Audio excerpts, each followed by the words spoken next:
guys, welcome back to my YouTube channel. Today I'm in Sydney, Australia with my amazing friend Chloe, who runs an online space and blog called Soul and Sparkle. You might have heard about it. Now, Soul and Sparkle is all about empowering women to know their worth, and Chloe shares lots of real and authentic stories, which I really, really love. I know that you're going to love it. And today what we really want to talk about is women supporting women, because in our journey we've been alongside each other while we've worked on our blogs and business and that sort of thing. And we want to talk about what it actually practically looks like to support each other in that. Yeah, 100%. I think we connected very early on in our blogging journeys, and not just blogging, but in building our businesses. And we have a very some would say that we have a very similar passion and similar mission. And so we just thought it would be a really good conversation for us to sit down and chat about with you girls, because women supporting women, it seems to be a bit of a buzzword at the moment. It seems to be something that's on trend, but it's not just something that we do because it's on trend. It's actually something that we all should be doing. We all should be supporting women. We all should be encouraging women and cheering them on and celebrating them. And so, yeah, we just wanted to have this candid chat and talk about how important it is and some of the things that we have done to, not allow ourselves to get tripped up and get caught up in the comparison game, and also things that we've done to just protect our own hearts, and just any bits of life wisdom that we can pass on to you. So I guess, Chloe, we should share a bit about how we have practically helped each other. Yes. Like, what has that looked like? I mean, I got to know you through Instagram, I think. Yeah. I think I started following you, and then I just decided I'd leave a comment. It's like as simple as that. I was just like, love your work, love your heart and what you're doing, would love to connect. And then you replied and you were like, yes, me too. Great minds think alike. Kind of started from there. Yeah, so I think we started the conversation over email and Instagram and all of that, and chatted to each other on Skype, which is really cool, and just had the opportunity to share what was going on for each of us in those early days. And the cool thing is that we both started our blogs, I guess you could call little communities, around the same time. So we were able to share, I'm struggling with this with my blog, I'm struggling with this with Instagram, this is what I'm passionate about, this is what I care about, and we found that we had that really similar interest, which is awesome. I noticed that, the She's Light blog was just moving really quickly, and which was awesome. Like, you were getting so much traction and engagement, and that was really exciting. But there were moments where I could have looked at that and been like, well, hang on, we're kind of doing the same thing, why is that not happening for me? And I think that's probably, if I can be honest, a lot of us girls think about that, because I'm sure that if you're watching us, you probably are interested in maybe doing something similar, or, that I'm sure that you could think of a few other friends of yours or people that that are doing similar things to you.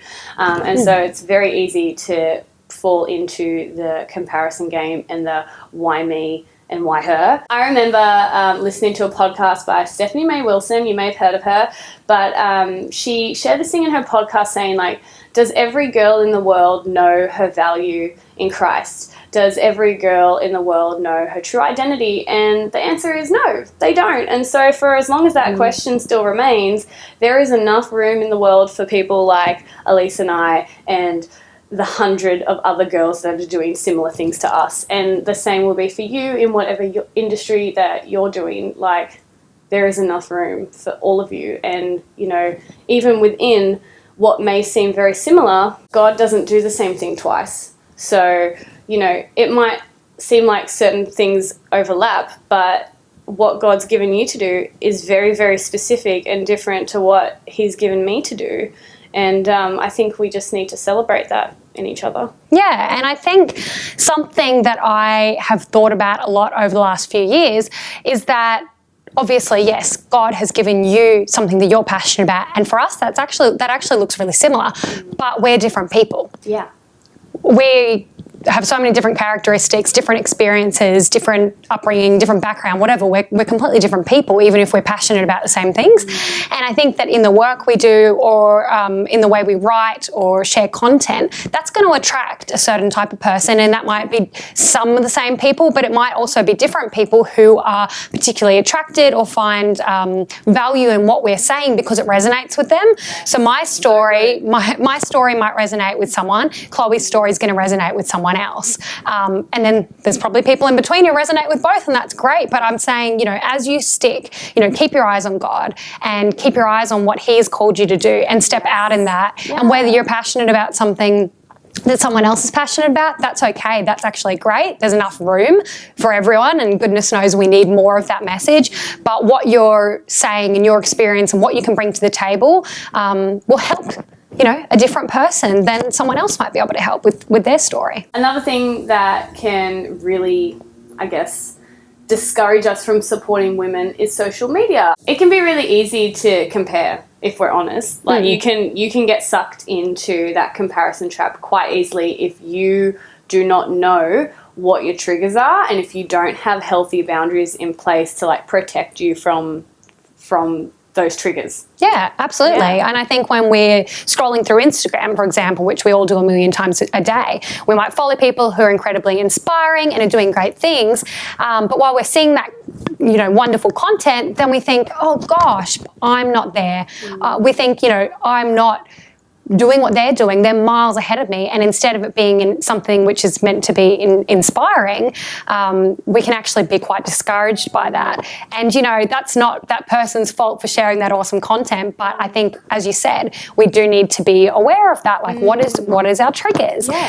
And I was also thinking, there is nothing wrong with unfollowing people whose content makes you feel like that. It's up to you to steward your own heart. Exactly. And if that stuff is bringing up jealousy feelings, or it's bringing up bitterness towards that person, or you're starting to judge them, that's not your place. And so if it's causing this negative reaction, then you need to take that to God and be like, okay, you've either got to work through it or just click unfollow. Because, I've definitely done that. I've unfollowed people that I love and support, and I still support them, but for a short amount of time, I've had to just unfollow because I needed to get my focus back. I needed to figure out, my true north, which is God, fix my eyes on that and do what I'm meant to do so that I don't get distracted and lose myself in the midst of everybody else's good work. Because whilst supporting women is imperative and something that we want to do all the time, that doesn't necessarily mean that I forsake my own work. I was listening to a particularly well-known entrepreneur a few weeks ago, and he was saying that, when you are consuming everyone else's content, you actually can't get on with what you have to do. And he was saying that he doesn't actually consume everyone's content all the time. And I've really thought about that in my own life and gone, I can support these people, but that doesn't mean I need to spend 3 hours a day watching their videos and watching their Instagram stories and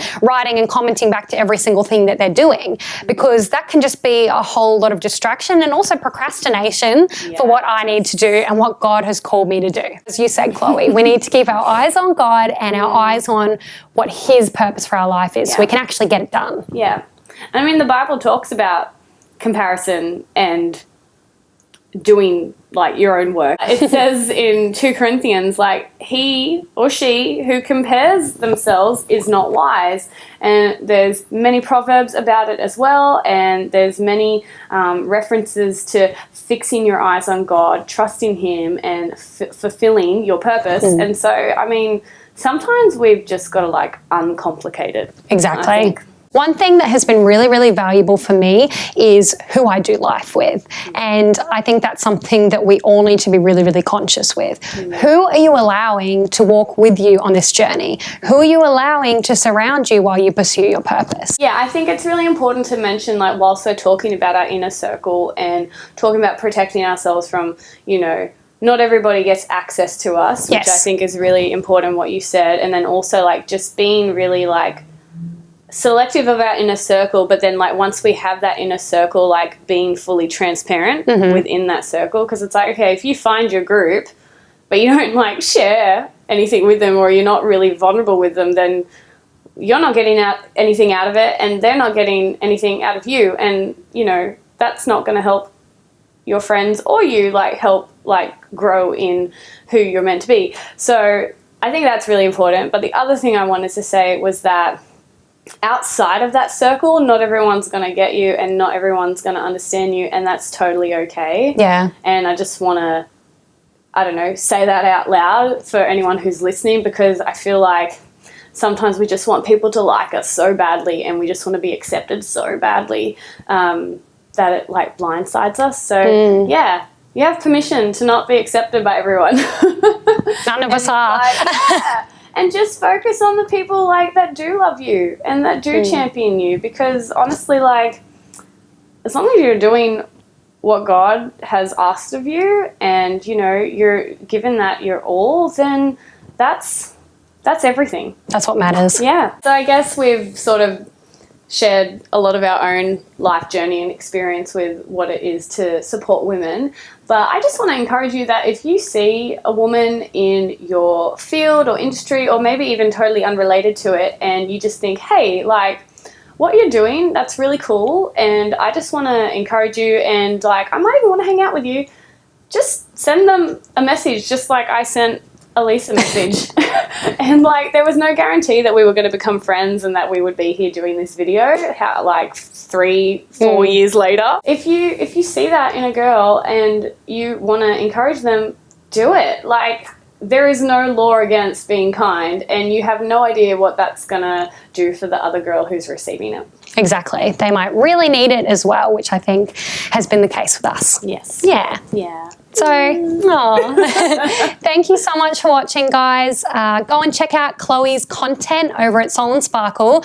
We've filmed a video on her channel as well. And make sure you hit the subscribe button below and share this video with your friends as well. That would mean the world to me. Okay, see you later. Bye.